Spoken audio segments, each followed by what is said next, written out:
farmer in Iowa pulled a plant from his soybean field last summer and held it up to the agriculture inspector. The inspector wrote him a citation on the spot, not for growing something dangerous, for letting food grow too well. That same plant was covering the ditch across the road, feeding itself, seeding itself, and nobody could stop it. There's something unusual happening across rural America right now. A plant that farmers are fined for allowing on their land is thriving everywhere else. Roadsides, abandoned lots, the edges of parking areas. It grows faster than anything you'd plan on purpose. And the reason it's banned from farms has nothing to do with safety. What makes a plant too successful to be legal? That's the question most people never think to ask.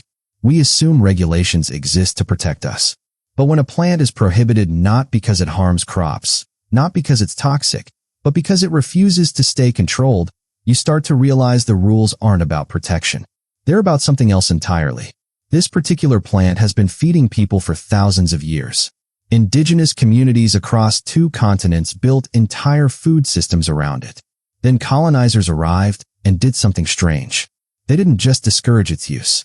They actively destroyed it, burned the fields, banned the cultivation, replaced it with grains that needed to be purchased every season.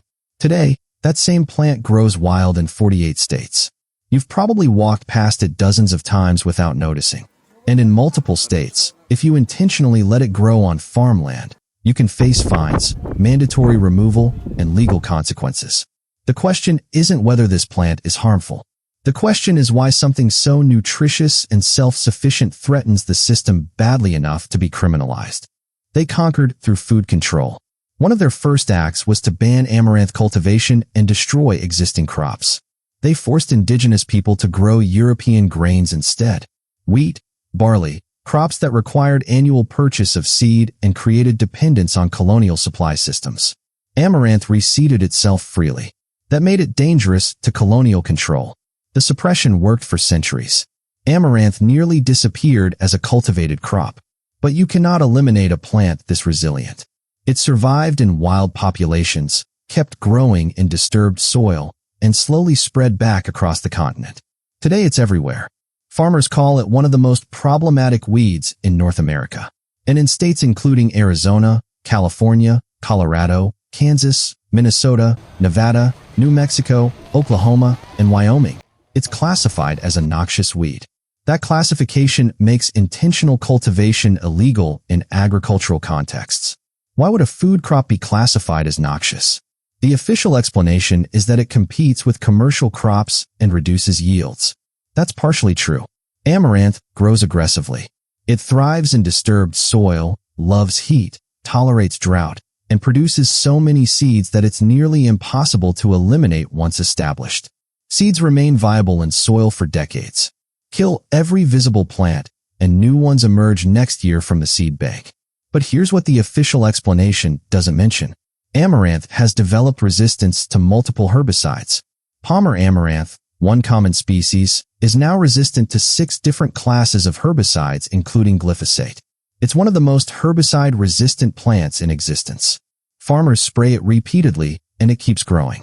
That resistance didn't happen by accident. It happened because industrial agriculture tried to eliminate a plant that threatened crop uniformity. What makes amaranth threatening isn't competition with soybeans or corn. It's that amaranth provides complete nutrition without needing the industrial food system. You can't patent it. You can't genetically modify it to require annual seed purchase. You can't create dependence because it reproduces freely and spreads on its own. Anyone who learns to identify it has access to free grain and greens that rival anything sold in stores. Think about the economics for a moment. Quinoa, which has a similar nutritional profile to amaranth, sells for $4 to $6 per pound in grocery stores. Amaranth growing wild in a roadside ditch provides the same nutrition for the cost of harvesting it. A single plant can produce enough seed to feed one person for several days. A decent-sized wild patch could provide pounds of grain without planting, watering, or maintaining anything. The leaves are equally valuable. Amaranth greens contain more calcium than milk, more iron than spinach, and protein levels that match cooked chicken when you compare fresh weight. 100 grams of fresh amaranth leaves provides about 4 to 6 grams of protein. That's real nutrition, not supplements, not processed foods. just greens growing wild that you can harvest from spring through fall. Here's how to recognize it. Amaranth grows upright with a central stem and branching side stems. The leaves are oval to diamond-shaped with pointed tips, arranged alternately along the stems. Leaf color ranges from green to reddish depending on the species and growing conditions. The plants can reach 6 to 8 feet tall in good soil with plenty of moisture, though most wild specimens stay smaller.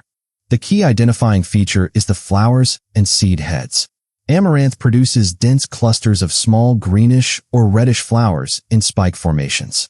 These spikes appear at the top of the plant and along the stems where leaves attach.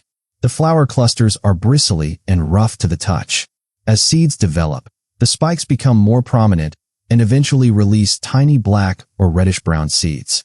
Another helpful identifier is the root. Many amaranth species have a taproot that's pink or red colored. If you pull a plant and see this colored root, it confirms identification. Not all specimens show this feature, but when it's present, it's distinctive. Amaranth prefers full sun and disturbed soil.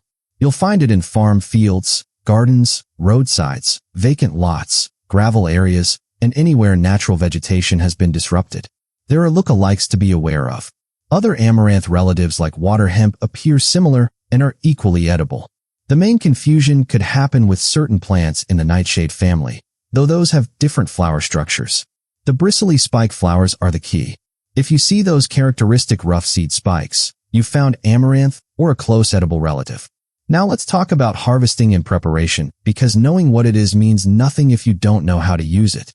For greens, harvest young leaves and tender growing tips when plants are 6 inches to 2 feet tall. Older plants have tougher leaves, but remain edible when cooked. Rinse the leaves thoroughly to remove any dirt or debris. Use them like you'd use spinach or any cooking green. Sauté with garlic and olive oil. Add to soups, steam them, or mix into stir-fries. The flavor is mild and slightly earthy. Some people detect a faint sweetness. It's less assertive than kale, less bitter than mustard greens, and more substantial than lettuce. If you enjoy spinach, you'll find amaranth greens familiar and pleasant.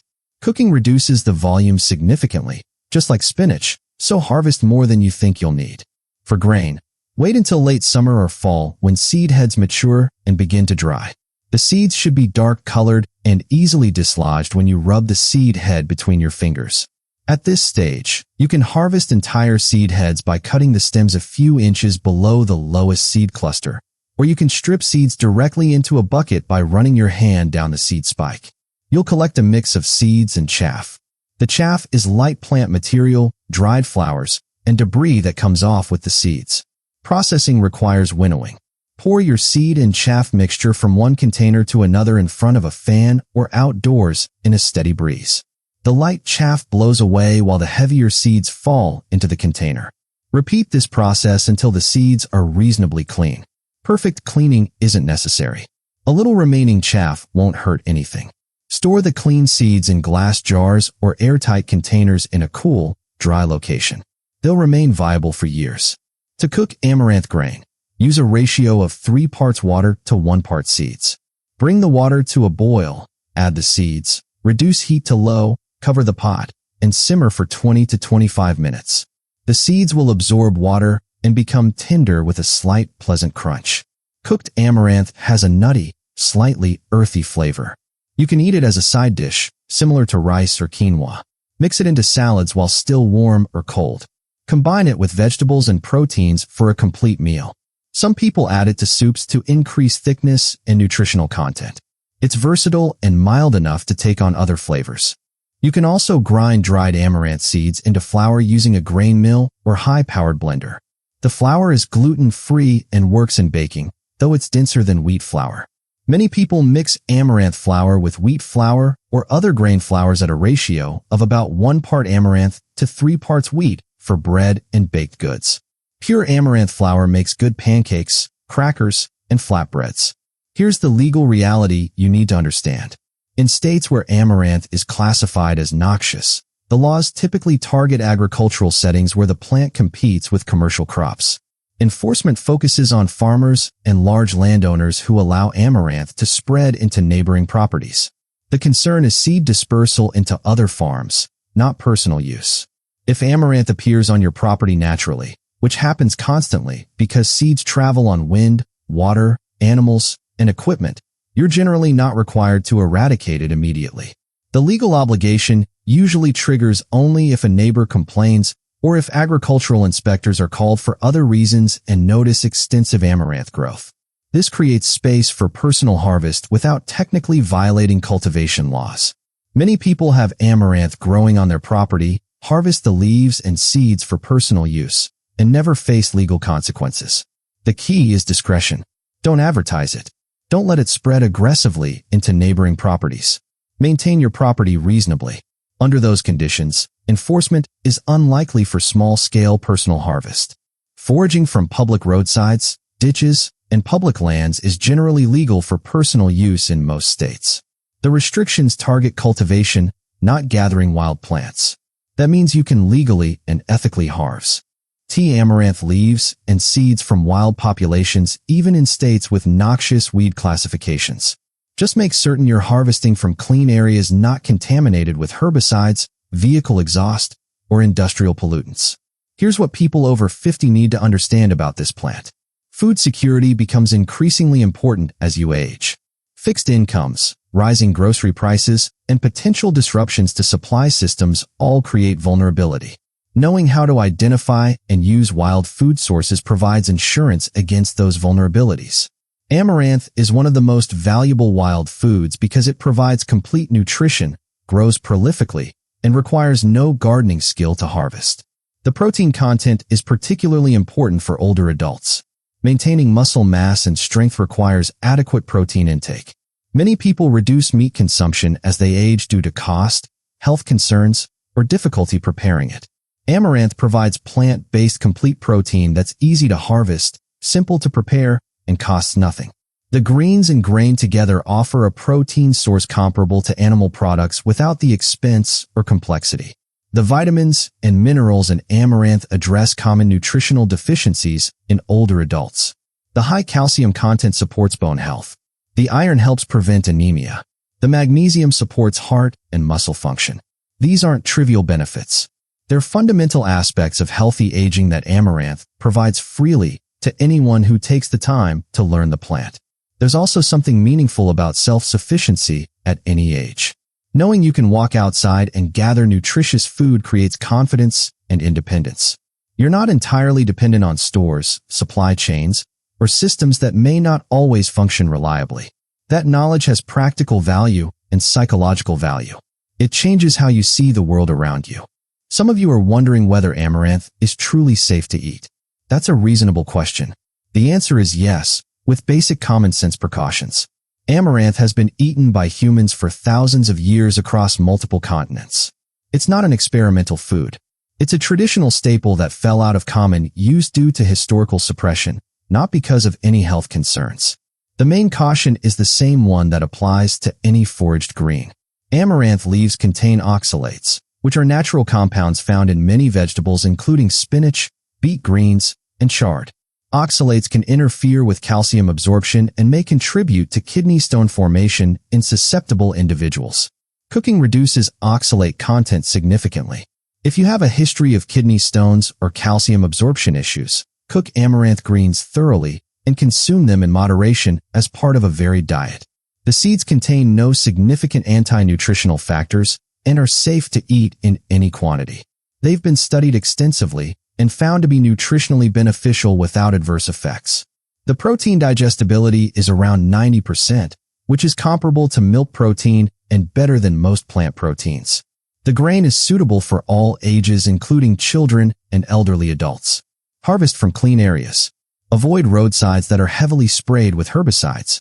Avoid areas near industrial sites or contaminated soil. Rinse everything thoroughly before eating. These are standard foraging precautions that apply to any wild plant. Now let's address something most people don't consider. Why is a plant that provides this level of nutrition not being promoted by health organizations and agricultural agencies? If amaranth is safe, nutritious, and grows everywhere, why isn't it being cultivated and sold widely? Why isn't it being recommended as a solution to food insecurity? The answer is that amaranth doesn't fit into industrial agriculture. It reseeds itself, which means farmers can't sell seed every year. It's herbicide-resistant, which means chemical companies can't sell products to control it. It's drought-tolerant and low-maintenance, which means it doesn't require inputs. And it grows as a weed, which means people can harvest it for free without participating in the commercial food system. From an industry perspective, Amaranth is a problem. From a human perspective, it's a solution. That conflict explains why a plant this valuable remains classified as noxious, while less nutritious crops receive subsidies and promotion. The system is designed to support foods that create dependence and generate profit, not foods that provide independence and cost nothing. This same pattern appears repeatedly throughout agricultural history. Plants that allow self-sufficiency get suppressed while plants that require annual purchase get promoted. It's not a conspiracy. It's basic economics. Systems protect themselves. Industries resist threats to their business models. And a plant that provides free complete nutrition threatens multiple industries simultaneously.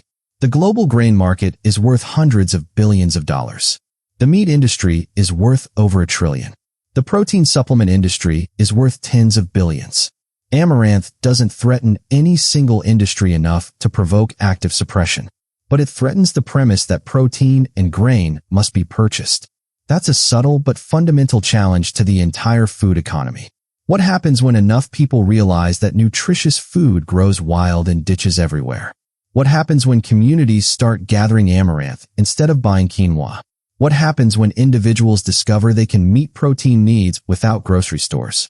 Those aren't hypothetical questions. They're already happening in small ways across the country. Foraging communities are growing. People share information about edible wild plants through online groups, local workshops, and person-to-person teaching. Books on edible weeds are increasingly popular.